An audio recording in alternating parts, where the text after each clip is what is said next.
Bonjour à chacune et à chacun. J'aimerais partager avec vous un verset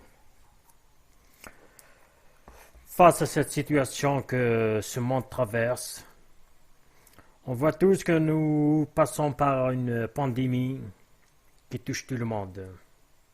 Des chrétiens et des non-chrétiens, des bonnes et des mauvaises personnes, il ne fait aucune distinction. Face à cette situation qui fait mal, situation triste, situation qui fait peur, où chacun est dans la panique, dans la crainte du lendemain, qu'est-ce qui peut arriver, qu'est-ce que cette maladie peut faire. Le Covid-19 qui s'est développé donc en Chine, où plus de 3000 personnes sont mortes. En Italie, nous voyons tous les dégâts qu'il a fait en Espagne et ailleurs dans le monde. Ce qui nous reste, c'est de prier pour eux, de prier pour leur famille, de prier pour ce monde qui traverse une période difficile. En tant que chrétien, on doit demeurer dans la prière, dans l'encouragement. On est appelé par les autorités à rester chez soi, à être confiné pour que le virus ne puisse pas se propager, ne puisse pas passer par nous pour aller contaminer d'autres. C'est un point que chacun doit respecter, chacun doit tenir en compte, parce que le bien de l'autre et notre préoccupation, Dieu lui-même nous appelle à aimer notre prochain comme nous-mêmes. Le verset que je voudrais partager avec vous ce soir, c'est Psaume 91, qui dit ceci. Celui qui habite sous l'abri du Très-Haut repose à l'ombre du Tout-Puissant. Je dis à l'Éternel, mon refuge et ma forteresse, mon Dieu en qui je me confie, car c'est lui qui te délivre du filet de l'oisieur, de la peste et de ses ravages. Il te couvrira de ses plumes, tu te réfugieras sous ses ailes. Sa vérité est un bouclier et une cuirasse. Tu ne craindras ni la terreur de la nuit, ni la flèche qui vole de jour, ni la peste qui marche dans l'obscurité, ni la contagion qui frappe en plein midi. Que 1000 tombent à ton côté et 10 000 à ta droite, rien ne t'atteindra.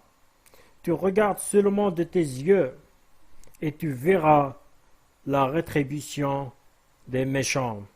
Car tu es mon refuge, ô Éternel, tu fais du Très-Haut ta retraite. Aucun malheur ne t'arrivera, aucun fléau n'approchera de ta tente, car il donnera pour toi des ordres à ses anges pour te garder dans toutes tes voies. Ils te porteront sur les mains, de peur que ton pied ne heurte contre une pierre. Tu marcheras sur le lion et sur la vipère. Tu fouleras le lionceau et le dragon. Puisqu'il s'attache à moi, je le ferai échapper. Je le protégerai, puisqu'il connaît mon nom. Il m'invoquera, et je lui répondrai. Je serai moi-même avec lui dans la détresse. Je le délivrerai, je le glorifierai. Je le rassasierai de longs jours et lui ferai contempler mon salut. C'est un psaume d'encouragement, un psaume qui nous fortifie, qui nous rappelle qu'on n'est pas seul dans ce monde-là, qu'on n'est pas seul face à cette pandémie, face à la maladie, face à la peste et face au coronavirus, que Dieu est toujours là avec nous, Dieu est là pour nous délivrer, Dieu est là pour nous guider, Dieu est là pour marcher avec nous. C'est une promesse. Ce n'est pas juste des paroles dans l'air, mais c'est une promesse de Dieu qu'il ne laissera pas ses enfants. En tant que chrétien, on ne doit pas avoir peur. On ne doit pas craindre. Car cette maladie ne doit pas nous faire peur. La parole de Dieu doit se réaliser. Mais il faut tenir bon. La mission de chaque chrétien, c'est de prier, de mettre Dieu au centre de ses préoccupations, de remettre tout entre ses mains, de mettre toutes ses peurs, toutes ses inquiétudes et tout au pied de la croix et de laisser Dieu agir dans nos vies. C'est à lui seul de nous guider. C'est à lui seul qui connaît ce qui est bien, ce qui est mauvais, et aucun mal nous atteindra. Car il faut savoir, on sait là où on va. On connaît notre destinée. Même si la mort aujourd'hui nous atteint, la mort du corps, mais il faut savoir que la mort de l'âme, elle ne nous atteindra pas. Rien ne peut atteindre notre âme. Aujourd'hui, dans cette période de pandémie, de nombreux chrétiens ont perdu la vie. Beaucoup ont perdu leurs proches. Mais c'est une disparition temporaire. Ils sont partis là-haut pour rejoindre le Seigneur. Il faut savoir qu'un jour, on va les rejoindre aussi. Il faut prier et ne pas demeurer dans la peur. Il faut prier pour tenir bon face à cela.